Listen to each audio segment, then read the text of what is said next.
Yeah, it's about time. I've been waiting for this. Yeah, hide the beer. Hide the beer. What's going on? Oh, your voice. That's all right. All good, yeah? Yeah, good. All right, great stuff. Well, yeah, we're rolling. Yeah, We're rolling. My friend JP from Boxing Saves Lives, thank you so much, my brother. Sorry it's taking so long, man. Well, I've been chasing you for such a long time. Do you know how many podcasts there are where I go, I've been chasing JP for such a... I swear to God, there's like maybe 3 or 4 podcasts where in the podcast I'm like, I've been trying to get JP for a while. Yeah. But here you are now. It's absolutely perfect. You're a guest that I've been chasing for a long time for the pure and simple fact that you're one of the most inspirational people for me in the town. And I really mean that, man. Like, what you do for young kids and for young adults in this town and how you try to help set them up for better things in life, it really touches my heart, man. It's beautiful. I love you for what you do. And you don't just do it in Luton as well, do you? You go elsewhere to help. Yeah, I mean, first of all, thank you. And you know what makes it easier for me is that there are a lot of really good kids out there. Do you know what makes life easier for me? Good people around supporting good coaches. So I love what I do. But you know what? I can't do it by myself, man. So many. And we've been doing this now for nearly 3 years with Boxing Save Lives. And you know what? I haven't met any bad kids yet, man. That's really bad kids in bad situations, but no bad kids. That's the thing. And I've always said that to people in schools. But yeah, thank you so much. But yeah, we're in Luton and then, spreading out across the country. And I've got a few inquiries from London and Northampton and stuff. So it's good. That's good. Hampshire as well. So that's good. Yeah, do you know what? I was talking to a friend the other day who came on the podcast. He actually wore a giant panda head because he wanted to stay anonymous.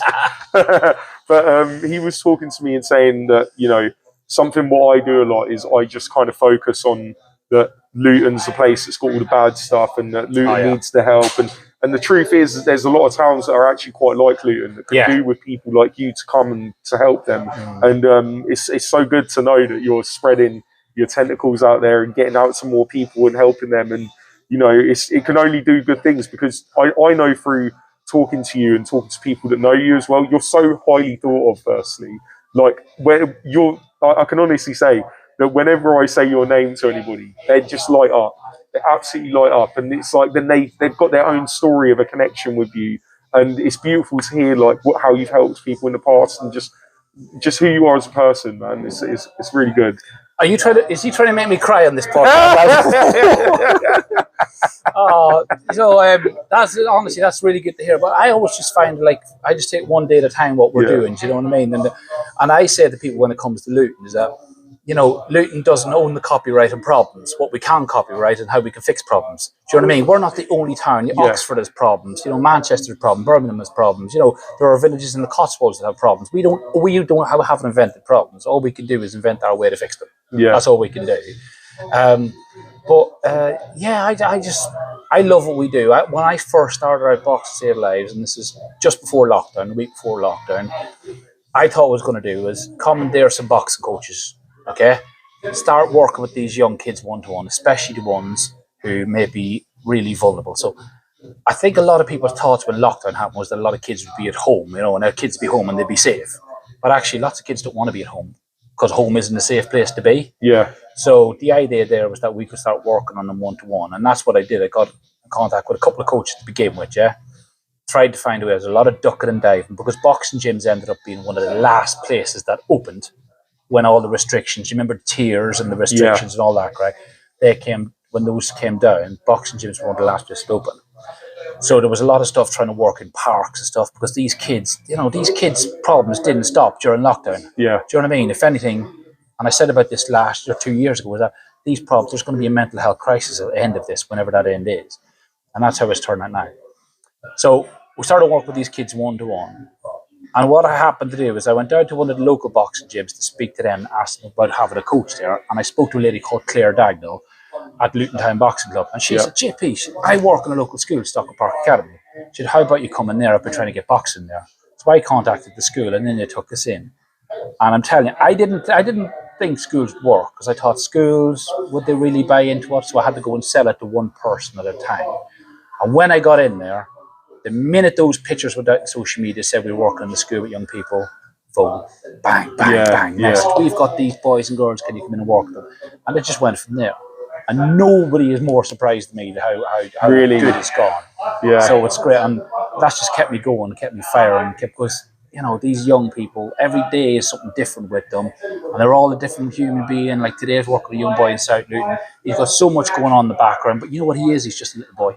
Yeah. And do you know what I mean? If you people out there would look and go, "Oh, he's got a lot going." Yeah, he has got a lot going on, but he's just a great little boy. Yeah. And you got to keep sight of that, Yeah, I really appreciate how you think of kids in that way, because I share that belief as well, that each child has unlimited potential, right? And it's just about the right nurturing that you can do as an adult around them. That's like our whole responsibility as adults, whether you're their parents or not. Like, we should be trying to make sure that the future generations have it better than us. Yeah. And a good way to do that is by preparing them mentally and physically for what's going to lie ahead. And boxing is such a great way to deliver that message. Like, I said to you before the podcast, like I quite like to do like some, I hit the bag and stuff, and it really does. It lets out a lot of the inner demons that you may have, and the things that may cause you problems. And often when you let out that sort of energy into a punching bag, you go away and like your day's better. It's crazy what it can do for you mentally. And I know that's to do with working out in general as well. Science and cortisol and all that. Yeah, of course. Stress, getting the blood going and the heart pumping, and it's all good to do. But having boxing being the center of it, like the discipline that's involved in boxing, like how hard the training is. Like, oh my gosh, when I done white collar boxing. They put me through like 8 weeks of like intense training, and I wasn't ready for it. And that's just so small compared to what boxers have to go through to get fit and to keep that, for years and years and years and years. But what got you into boxing? Do you know what? I first went into a boxing gym when I was about 35 years old, believe it or not. Really? Yeah. Oh, wow. So I would have thought it was like your whole life. No. That's the thing. I first got into boxing. I walked into a boxing, I was about 18 stone. I went in the Hockwell Ring Boxing Club. Okay. And I went in there and I started training. And the minute I walked in that door, I realised just what boxing clubs were. There was people from all across the community in Luton. Yeah, I was living in Marsh Farm at the time. I came across the Hockwell Ring, one of my mates, and we just started doing a bit of training.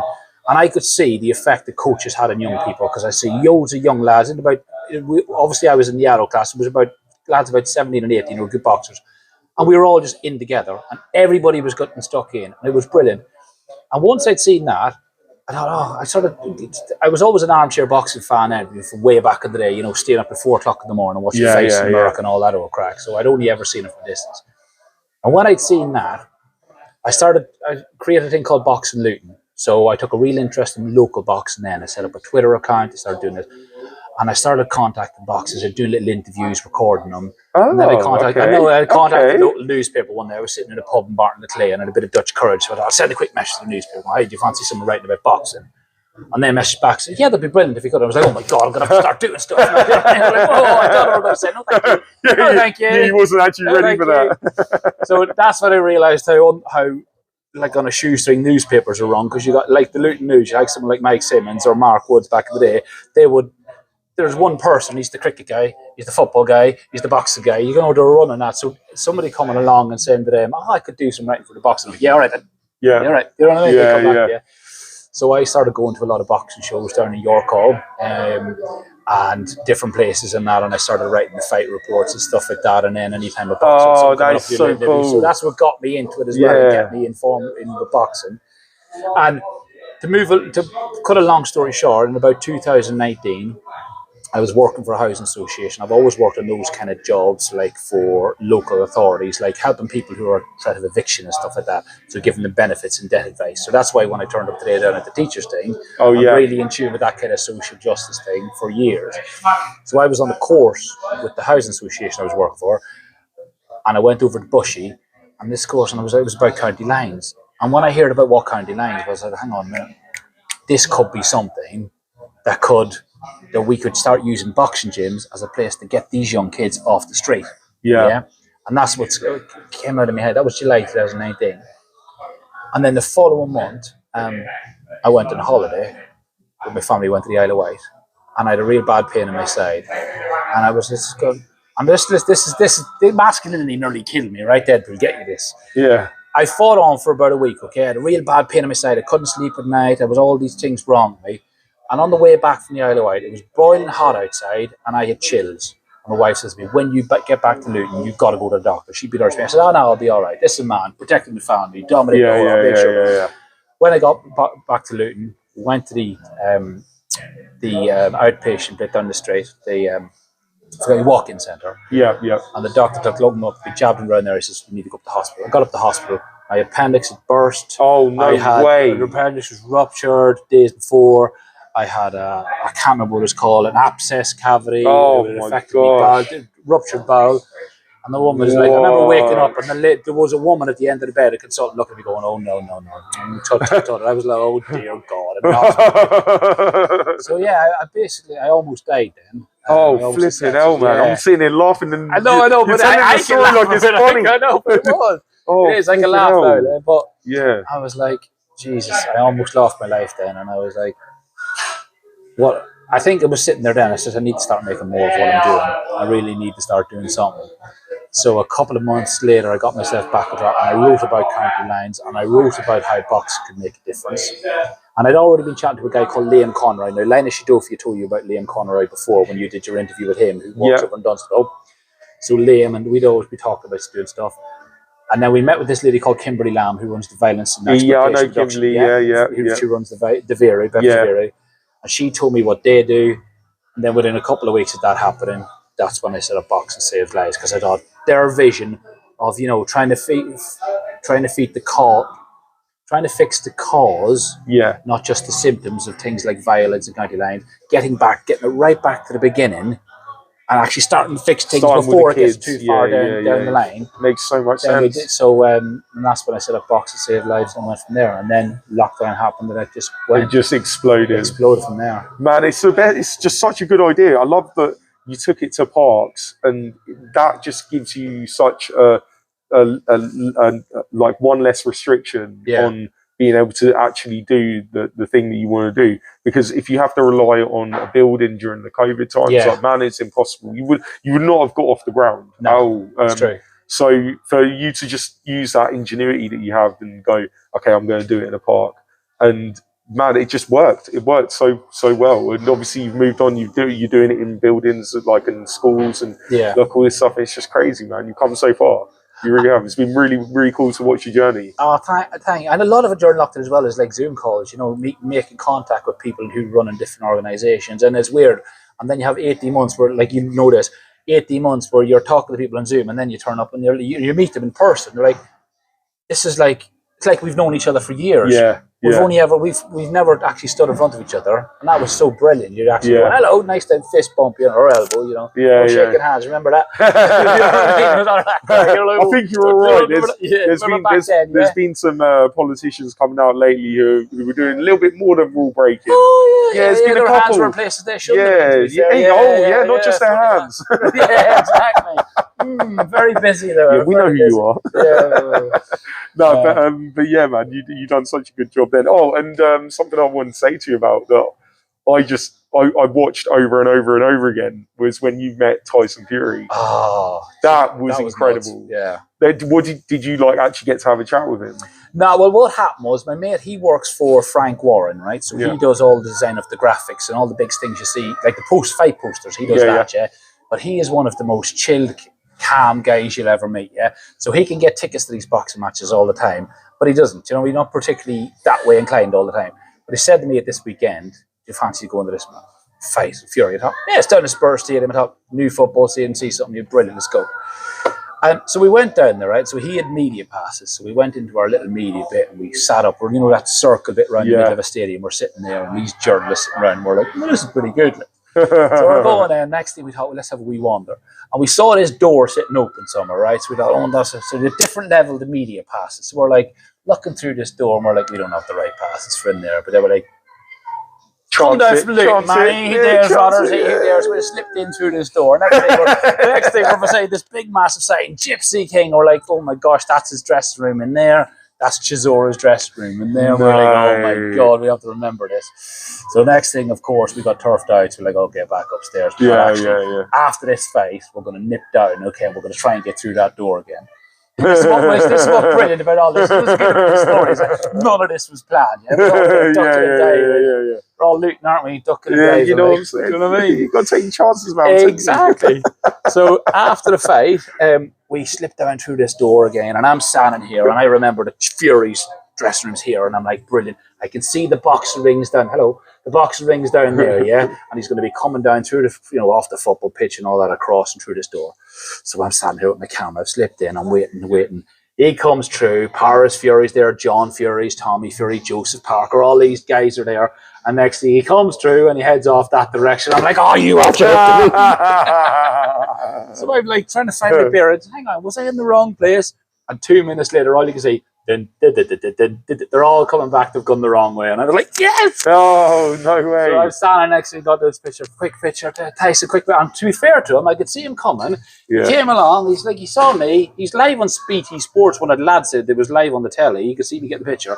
You mind a picture? No problem. Big smile off and bang picture, and it was magic. Oh, that's cool. So that's cool. But it didn't end there. You get to talk to him as well because you got to ask him a question. That was amazing. I couldn't believe when I saw the picture of you and him. I was like, that's amazing. Yeah. And then you're actually in there giving him questions in the press conference. Yeah.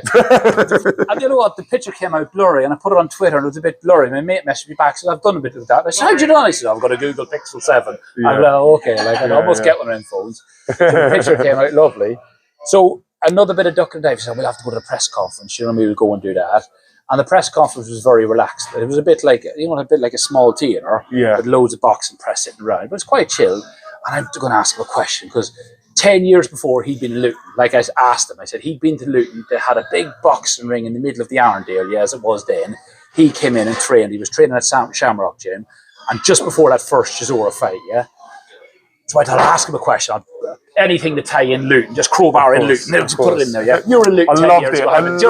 I heard you say it was amazing. Yeah, it was great. So I said, I was trying to put my hand up, and next thing, some guys from just the press conference is wrapping up now, and some guys behind me says, if you watch the whole press conference, you can hear this guy behind me going, "Just ask him, mate. Just ask him. He's not going to ask you. He's not going to pick you. Just ask him. Just tap on your shoulder. Just ask him." So I said, "All right, put up my hand." So I asked him. I said, 10 years ago, you were in Luton, training down here before the first Chisora fight. You continue to inspire people. What advice do you give to boys and girls, if they're thinking about taking up boxing?" And then the rest is his reply. And I was like, you couldn't plan that reply, and the way he talked so from the heart. He did. It was beautiful. It was beautiful, man. God. Yeah, I highly recommend. In fact, I should put a link. I'll stick it on the video. Yeah, amazing, I'll put it somewhere with the podcast so people can access it if you're watching this. Because it was genuinely beautiful, and I was just so proud for you, man. I really was. It was incredible to see, I felt like, you really represented our town in a good fashion. I thank you for saying that. It was wicked. And you know what I found out? My mate realised after as we turned around and walked out, the guy who was tapping me on the shoulder all that time was Tyson Fury's brother, Shane. Hello. Hey, how you doing? The guy who was tapping me on the shoulder was actually Tyson Fury's brother, Shane. No. Yeah. It was like, thank you to Fury's. It was just lovely. Me and the lads came out of there, and we went to get a kebab, and just around the corner from the stadium. We were just like, did that really happen? Getting those selfies with Usyk and Fury, and now Tommy Fury. And that was nice because I think the minute when he beats Jake Paul, that selfie's coming straight on Twitter. Definitely. So, that was amazing. It was genuinely amazing. But so obviously you've had the moments like that, and obviously I'm guessing there's a lot more to come from you. I mean, what's your future plans? What you got lined up? I've got another coach starting soon, so what I'm going to do is that coach is going to be doing a lot of the work I'm doing at the moment, filling those schools. It's important for me to pick somebody who really is community conscious and somebody who really lives and breathes work with young kids. And and we work with older people as well, and that's something I want to expand in. I've got some talks coming up soon. Again, working with the violence and exploitation reduction unit. We're going to be doing talks in schools about masculinity and talking about, because a lot of stuff you see in the world at the moment, what I'm talking about, Luton's Voldemort. There'll be a lot of talks going to happen in school about that, because I think a lot of young boys especially are really impressionable. Yeah. And I want to talk to young people about being able to talk about their feelings, because my worry, Deadpool, is that we have this thing that we call the man box. The man box is where us as men and boys are supposed to act a certain way. We got to be tough, okay? We got to dominate society. We got to have the right job, the right car. We got to have the right woman. We got to have the right house. And what happens is we build ourselves up without even knowing it from when we're in our early teens to all of these things. And then when we don't get them all, because we can't, because we don't control the world, we end up being really, really poor, having really, really poor mental health in our 40s and our 50s. Yeah, and that's when men are really at risk of suicide, because they get to that point and maybe they're divorced, or maybe they're not seeing their kids. Things haven't gone so well. Yeah, yeah, well, not necessarily failures, but in their mind. Exactly. You think you failed because you've all these imaginary benchmarks you've had that don't really mean anything, because they're not about real life. Yeah. Do you know what I mean? So I'm going to be talking in school to young people and just spotting the signs of how we can maybe change and be a bit more empathetic towards each other. Because boys especially, when we get to our early teens, we don't have a clue how to talk to each other. No, I know. Yeah, I know. If you came up to me and said, "Oh, my sister's been really unwell," and then I'd be like, yeah, nice one, mate. All right, sorry, or congratulations, whichever. Yeah, you just wouldn't, you wouldn't know what to do. Yeah. Exactly. Whereas God forbid, if your friend starts crying in front of you. Exactly. Because you want to be there for him, but you just don't know what to say. Exactly. Yeah, and it's really hard. And I'm sure that you're great now as a more mature man, and I feel like as I've matured throughout life, I'm better with stuff like that now. Like, I'm there for my boys, and just as much as I'm there for my girls. And I feel like it's easier with girls to empathise with them. But that's it, isn't it? Do you know that's what I mean? The thing, because, and this is a great thing, a guy called Tony Porter does thing, he says it's a call to men, he does that, you see him on YouTube, is that he realised this when his daughter used to come up to her when she hurt herself. She'd go, "Oh, you're all right," put her on the knee, check she's okay. Whereas the son would come up and go, "Come on, lift your head up, exactly. Stop it now, be a man." Yeah, you know what I mean? It's weird. Exactly. So we kind of try and stifle boys and men's emotions from a very early age, don't we? And then when they get older, struggle to actually... I mean, that's a really good point. Like, one thing that really, really upsets me is the term "man up." Right? Yeah. Like, I've had some really hard times, like, as of late, and throughout my entire life, right? But one thing that happened recently with me, what really upset me was that someone said "man up" to me about something, and I was just expressing myself, right? I wasn't over dramatising anything. I was just expressing an opinion on something, and I got told to man up in response. Not like a response to the thing that was the problem. I got told to man up, and that I was being a bit emotional, and so what if what's the problem with being emotional? Like, what, I feel things, and what would you not rather me say that I feel those things, and then maybe I'd get better, or would you rather me internalize it and possibly be on a path to suicide? Exactly. Because that's the truth when it comes to when you're internalizing all that stuff. All you're doing is you're just a ticking time bomb, man. Yeah. You just and it can go off at any point. It can be the smallest thing. Like I've lost people throughout my life who've literally had that exact situation happen where they needed someone to be there for them, but they probably didn't feel like they could open up and say something. Yeah. And then unfortunately we lose them people. And if the message isn't like man up, if instead it's let's talk. Do you know what I mean? Exactly. How about that instead? Yeah. Like, I don't know why we're so negative as people, why we're not supportive of people when they have problems. Like, we should be like, I want to help you. Like, I don't want to make your situation worse. Like, if you're saying that there's something wrong, then maybe I should just take you seriously about it. Because that's the thing I think men struggle with as well, is if we say that we feel bad about something, it's like we're not really taken very seriously about it. In like that, my problem isn't as severe because I'm a man. I should just get over it. Do you know what I mean? Yeah. You're conditioned to think like that. You're conditioned to think like that. That other thing, that wasn't your burden. That was that person's burden because they couldn't handle you mentioning something. Yeah, exactly. They couldn't handle you, and that again, that's just shutting down conversation. I mean, I feel like it's getting better though. Would you agree? Things are getting better. I think it is getting better, and I think we need to, help people to understand their emotions and make sure that they understand that emotions are good. Because when I talk to boys in school, I'll talk to boys and girls. I do this sometimes in an after-school club. I said, "When's the last time you cried?" And I would say, well, I cried on Christmas Day. My wee boy got me this present. Yeah, he got this lovely cushion. It's got pictures on it at home, and I cried. Me and him cried together. Yeah, I'll be honest about it. I get my tail, no problem. Yeah. And what will happen is the boys will go, huh? And the girls will go, ah. Yeah, do you know what I mean? yeah. Whereas the boys kind of don't like the just don't know what to do with it. They don't know what to do with that information. The truth but they're like, is, who's the big box man? How's he crying for? And I have no problem telling you that. Why would I have a problem telling that?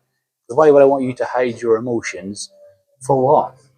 Do you know what I mean? Why would you learn to hide your emotion at an early age? Don't get me wrong, me and you, we're not going to be meeting down in St. George's Square and crying every Wednesday. Do you know what I mean? We've got to get on with life. Do you know what I mean? No, look at the time.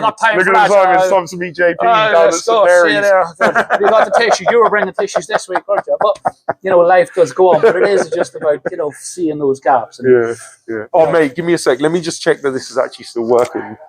We're good. I'm just going to touch the screen as well because that seems to do something. Yeah. I'm not sure. I told you that I have problems with this, obviously. No worries. But yeah, I feel like I'm probably doing this for no reason, but I feel like when I touch the screen, it just makes it work. Jinx it, yeah? Yeah, I don't know. I'm a fool. I literally don't know how this thing works. I set it up and I just hope for the best. And luckily, they're being consistent now. So I think I figured it out. Perfect. Which is good. Like you figured it out, man. Well, I didn't. Yeah, I ran away from it.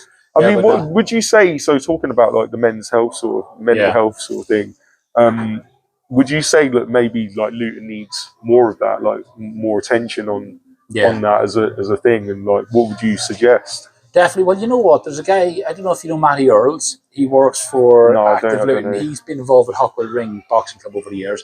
And he started a thing, you'll see him on Twitter, called Tough to Talk, TUFF2 Talk, if you see him on Instagram. Yeah. Okay. And he's doing this thing. I think I might have seen that. He's lost a few friends in and around the boxing community through mental health, through suicide.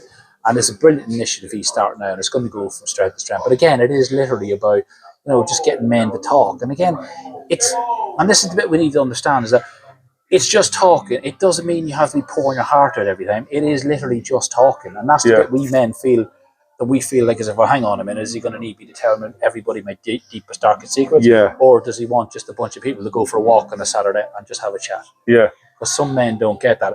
I know, I get up at about 7 o'clock in the morning.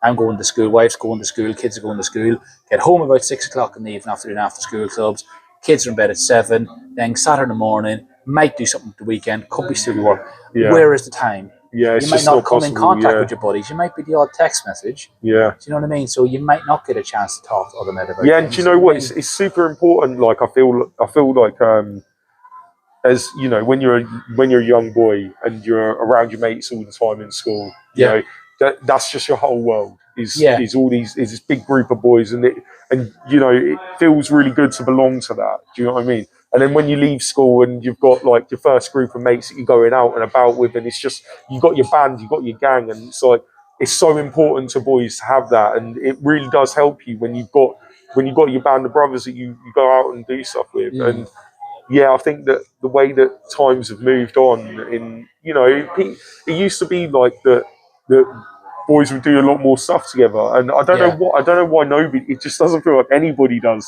too much of anything. Like people do stay home a lot more now, and I think it's kind of good because the sort of pub life that people led before, where it was just you would just go to the pub every single day. Yeah, you know what I mean. I remember a time when I was working as a plumber, like for a number of years, and after work every night he was going for a pint. It was great being around all the boys that and just saying hello, and like you having a good joke and stuff with people. It's great. Yeah, it's great. It does you wonders. But we don't have that anymore. Yeah. And I think it's kind of good because alcohol is not really the best thing. It's good. It's good to have a social drink. lubricant, isn't it? Do you know what I mean? So I'm not like downplaying, having a beer with your friends or anything. But I'm not going to like sit and promote it either. But what men do need is they need to have that same sort of space where you can sit there with a bunch of your boys and just sort of talk. And maybe Luton's lacking that a little bit. I mean, you're doing stuff about it, which is good. And I think there'll be plenty of takers once we get things started and see what happens next for people. Just give, and you know what? Sometimes it's just about putting that in front of people and going, "This is this thing here. Do you want to give it a go?" Because if it's not there, you can't experience it. Yeah. But it's funny. I was thinking before when it comes to boys and masculinity and that, and you know, when you're teenagers, you're like, and this is part of the man box we're talking about, is that, you know, girls are like, oh, girls are trouble, girls are all this stuff. It's funny when you talk about the boys and don't hang around so much. It's you spend your teenage years thinking girls are and then you meet one in the flesh, and then you remember they're all soft and squishy, and then suddenly you disappear from your mates. Like,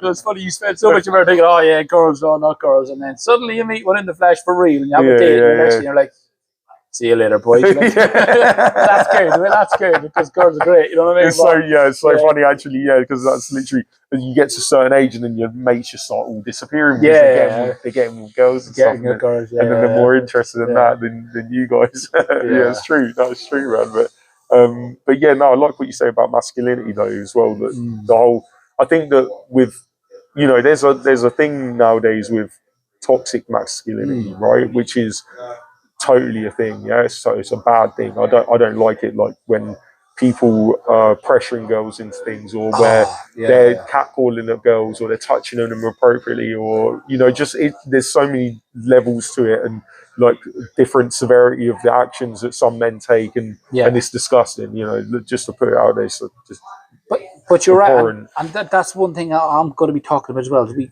a concept called bystander intervention.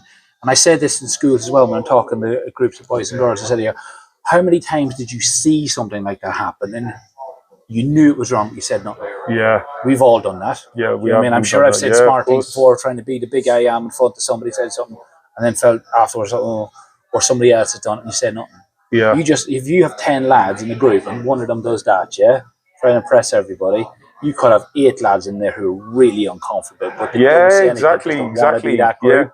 So we need more. And all it's going to take, step up one and go, you know what, mate? Because then if he then goes back, like, who are you talking to? There's going to be a couple of people that agree with who's decided to intervene. Yeah. So, exactly. You know, that's but we don't know if nobody does. Yeah, exactly. It's strange, isn't it? Yeah. It's like when you're part of a crowd, I feel like it's more difficult. If you're just you and your mate and you're walking down the road and then he does something disgusting, you probably go, mate, what's that? Grow up. You go, what are you doing? Yeah. But then as soon as you're in a group of 4 or more, it's like you sort of looking around like, who's going to say it? You know what I mean? Why not you? Why not you be the guy that is brave enough? I love that you're going to do that. But the thing is, you only need one kid as well. The opposite way is bad, is that, you know, if there is 10 kids and nobody intervenes, you only need one of those kids to look at that and go, it might not even be the kid who says it. The other kid could just be giving it the big I am to impress everybody. There could be one of the other boys who's watching that going, oh, maybe this is how we treat women. Exactly. Do you know what I mean? Exactly. It might not even be the one who opens his mouth. It could be that one who goes, actually, I see that at home. Yeah, that's normal. Yeah. No, that's and they could carry that in, and that's what we got. That's like that whole saying about like how evil will conquer if good men stay quiet, right? That's basically like what that is, because by staying silent in that moment, you may be letting someone fester in some horrible ideology. And it's good to call things out. I think you need to be careful about what you're saying. Obviously, in certain situations, you can get yourself in trouble, and that's where boxing could come in. So let's bring that in as well. You want to teach people to obviously defend themselves to a certain point as well, because the world is a pretty dark place out there, and that must come into it for one of your reasons why boxing as well, right? Yeah. I mean, when I talk to groups of boys and girls, one of our golden rules is walking away is always an option. Mm-hmm. You know, when it comes to these things, like there will be times when you need to defend yourself. Yeah. Definitely. But a lot of the young people, it'll be situations where they'll come up in school, or they'll come up and clash with somebody, and it'll be on Insta or Snapchat. Everybody be going, oh yeah, you need to get in there tomorrow and get her or get him and all this kind of crack. And then it comes to the fore at the school, and then you're like, you know, there are lots of opportunities to get away from that beforehand. Yeah. And the way I explain it is that if you're there, right, and I'm here, right, and we're going to clash, right. If you at home, right, all you've ever seen at home is your mum and dad or whoever's around you, they shout at each other to sort arguments out. Yeah, that's what you're expecting. If I am at home and I see mum and dad falling out, and I see somebody's going to get hurt, and somebody gets actually hit during an argument, I'm not coming for a shouting match. I'm coming for a scrap, and I'm going to hurt you, because that's all I know. Yeah. So that's why I always say to people, walking away is always an option because you don't know what happens next. Yeah, exactly. Do you know what I mean? Exactly. It's dangerous. It's dangerous thing to Dangerous, happen. isn't All it takes is one punch. One punch. That's down, all it takes, hurt. and you could be dead. Yeah. Yeah. Or And you could kill. You could kill. Yeah, and that's a scarier one in a way because I think that anybody that's ever been in that situation where they've hit someone and they've killed someone, I don't think that they ever intended to necessarily kill that person. And that must be a horrible thing to then have to live with afterwards. And, definitely. you know, just on that point alone, if that can convince someone not to get into a fight, like, I mean, that's a pretty good reason not to, you know, to not take someone away and then to not have to live with this horrible thing that you've done. I mean, I spoke to this guy before. He's an old, like, Taekwondo instructor that I trained with for a small period of time. But then, like, you know, he was a good guy. Like, taught me some things about not just fighting, but about you know, how to be safe in them sort of situations. He really didn't want to promote actually fighting. Yeah, that's why I kind of avoided that. Yeah, because he's like on the mat, let's do it. But outside there, he's like, if you're in that situation, you've got two good options. Right leg and left leg, and you turn and run. It's true, though. Yeah, because he said, you know, he got stabbed before, and you know, I think he was like I can't remember. I think he was a second Dan black belt Taekwondo instructor. You know, very, very highly trained man. Yeah, it could probably take on a good couple of men at the same time, but he knows himself that one instance, someone just came up from behind him. He wasn't ready. He just wasn't ready. And even still, like, there could be a situation where he might not be ready and he's just up in front of someone. He doesn't get to control that. Yeah, you just don't know what's going to happen. And so his advice was always run away. Live to fight another day. Exactly. Do you know what I mean?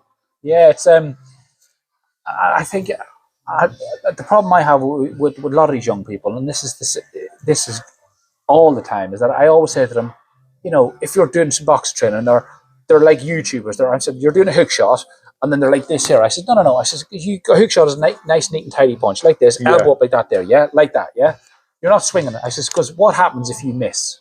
Because you'll end up on the floor. And I say to kids, it doesn't matter if they're primary school or secondary school, I say to them, what would happen if you were out there in the schoolyard, you were in a fight, and you missed and ended up on the floor? And every single one of us, people start kicking you. Yeah. And some of the people who you thought were your friends would be the ones who they would kick you as well. Yeah, exactly. Because for some reason they just can't help themselves. They're just going to, it's such a really weird thing, and that's why that won't happen if you're not there. Yeah, what is that? I mean, like, I think about this a lot with when it comes to school. I mean, me and you aren't qualified. Let's just disclaimer, I'm not a psychologist. And I do have a degree in psychology, though. Do you really? Yeah. Okay, so you're qualified to talk. I'm not a qualified.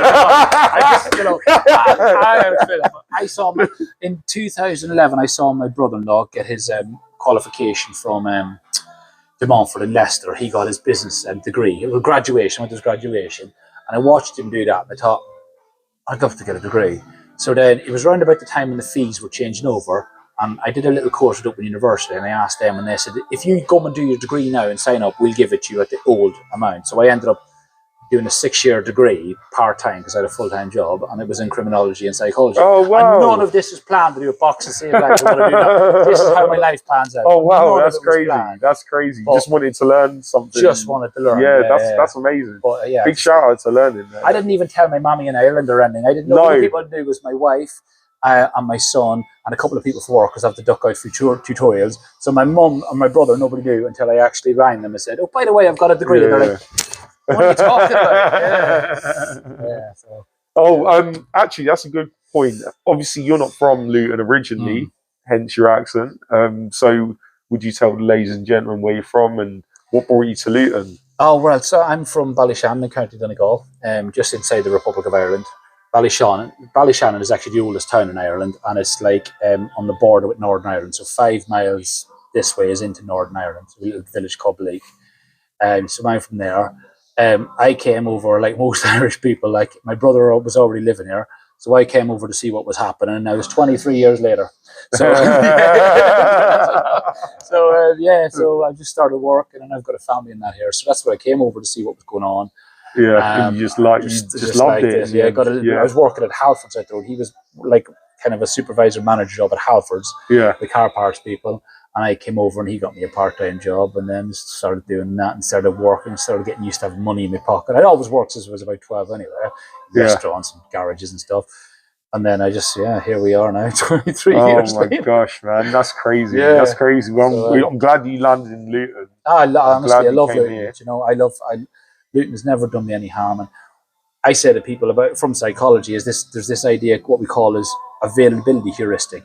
In other words, we often believe what is right in front of our eyes because we don't have time to critically think about stuff. Yeah. So, if me and you are talking, I told you, right, mate, people who drive red cars, get more speeding tickets, and you'd be like, oh my God, are you serious? You go, oh, fair enough. Yeah. And somebody else could come, you know what, mate?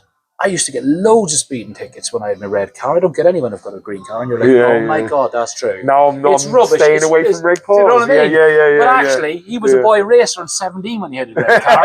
He's got 3 kids and a family. He drives his green car. It's nothing to do with any of that. Context and what's actually lying behind the information. So when people say to me, oh, Luton is rubbish, I'm like, people will believe that because people say it often. But it's not true. We're a brilliant time, and we've got brilliant people. The amount of people I've met in the last 3 years, including yourself, do you know what? Unless you're out there, we need to talk more about how great Luton is, and people need to see that. You know what I mean? But because it's easiest thing in the world to say, it's rubbish, isn't it? Yeah, exactly. It is. That involves no critical thinking, no research. Do you remember when we was getting voted in worst places to live and stuff like that? That was kind of feeding into that mentality. Because back then, people just thought it was funny. It was like, oh yeah, I guess it's kind of funny that that's what people think of us. At least we're on a list of something. That's what I kind of took it as. Wow, they thought of us. Do you know what I mean? Oh, look, Luton's mentioned somewhere. But the truth is that actually became really harmful. Yeah. And I think that now we're fighting against that all the time. Yeah. Like when I go with my Luton ladies, little youth team to go to different places, there is an instant disdain when they see that badge. Yeah, really. We play teams that I can't say who the teams are or anything because they're kids, obviously, but we play in different areas, around, in the, say, Bedfordshire, Buckinghamshire, and Hertfordshire areas, right? We go out really far to go and play teams. And we go to some really well-to-do places. And when we show up, they just look us up and down. It's ridiculous, isn't it? Like we're scum. And seriously, it's like really a bad. pathological resentment. It's a bit like, God, I hate John. Oh, God, John never gave me back that lawnmower 3 years ago. You're like, John died 2 years ago. Why are you still annoyed with John? There's nothing sense. Leave John alone. He's dead, bro. Exactly. Why do you care about Luton? It's just there. Exactly. Do your just own leave thing, it alone. And the best thing is that we go to these places and then we smash them. Every single time. Because do you know what? What we built in the club, I'll give a big shout out to the people that work at Luton Lates. I don't actually work there. I'm just a fan, I I'm love just a that. supporter. That's good, man. But, that's important. That's of course, I step back from the coaching because there's better people who can come in more qualified. Yeah, I understand that, I should be doing the things I'm qualified for, like wearing this. That's basically it. You're a passionate, community conscious person, mate, and you're putting yourself out there. It's not an accident that you're doing that. Oh, that's none of that is luck. No, none of that's bad. You're making that happen. Oh, I appreciate it, man. But no, the people that deserve credit for the things that are great in the town, and the people that actually do the work. Like I say, Mark Wareham, chairman of Luton Town Ladies Youth, Luton Town Ladies, and he manages several of the teams in the youth section as well. He's one of the most busy guys that I've ever seen. He's just a force of nature. He's incredible. That's awesome. And what he's built in this club is a family mentality, right? I love it. I absolutely adore it. Every group of girls is like a little family, and they look after each other. And that's the mentality on the pitch: is that you look after your sister looks after you. Yeah, and they are just all gel. They've got little WhatsApp groups where they chat between each other, and some of them say that they prefer their WhatsApp groups with their team than they do with their school. How sweet is that, man? Is lovely, so man. When they go to places to play, it's like what we've got on edge to other teams is that. Yeah. And that will carry you through so mentality. much more. I love that. Yeah, because when you see that someone's down, everyone lifts that person up. Do you know what I mean? That's the way that I see Luton as being as a whole. We should be like that. We've got so many of these little communities around us where people are like, you know, really strong and together, like in the Polish community or in the Asian community or in the black community or in the Christian community, the Muslim community, whatever community, they're strong, but they're not gelled together yet. Yeah. Do you know what I mean? I think we're working towards that, but my God, can you imagine when we're all just together and we all, you know, we stand up for Luton, but you know, can you imagine what it will be like in the future if we can get that kind of Luton ladies mentality into our town? You know, and with what you've just described there, you know, that Luton ladies mentality, that's what boys need, isn't it? That's what boys you literally need. just described. Man. All right, that little sequel. Well, look at us, one big group. We can talk people about that's what boys need. That's what boys need. To be like brothers, in arms. Yeah. This is what I'm saying, man. It's important. Maybe me and you need to work on something to do that. You know what I'm saying? Hey, man, I'm sorry. You're busy. You're busy already. No, you're like, oh, not another thing to do. No, let's do it. Honestly, because I know so many great people out there, and you know, within boxing, so many great men and that I meet throughout Luton, and there's some amazing women across Luton as well that I've worked with. Who you meet them at award ceremonies and stuff when you're not talking to them, you know, here and there, and you just see the work that people are doing is absolutely nuts, really incredible, and you just begin to appreciate it. But I remember during lockdown and that, and when one of the boxing gyms was open, speaking of men, I invited a guy called Ben Salmon, who was working for the NHS, up to one of the local boxing gyms, Liam Conroy's boxing gym. And there was all lads in there, okay? And there was 10 lads in there, and Ben had this thing, right, where he said he would call Break the Stigma, where he would ask people to write on this board a little thought and hold it up like that there and talk about their mental health. Now, he'd been through, we often talk about anxiety and depression when it comes to mental health, but he'd been through psychosis and all this stuff and came through the other end. You know, an amazing guy. He came into that boxing gym, and there was 10 lads, maybe 11, I think it was. And he said he talked about his story just for 5 minutes about his story. And says, if anybody wants to come up and write up on the placard and a little thing and hold it up to their picture, put it out there. Every one of those men stood up. Really? Every one. And this is a big, strong, and this is why I said, you know, are boxing gyms really masculine, or is there just lots of men in there? Because every one of these guys stood up and wrote down and stood there chatting to Ben, and it was one of the nicest things I've ever done. And it kind of went under the radar. I put some stuff out on Facebook about it to begin with. That's lovely. But I think it just gave that opportunity for men to talk, man, and they will grab it with both hands. I can tell you, man, it's just brilliant. No, that's it. That's incredible. That's incredible. And listen, look, we're gonna talk after this. We're gonna sort something out. But let's wrap this up because I know you're a busy guy. You've got places to be, things to do. As do awesome. Thank you. But it has honestly. Oh, and by the way, this is what JP has bought for me today. Look at this. Let me just actually get this out. Look at this.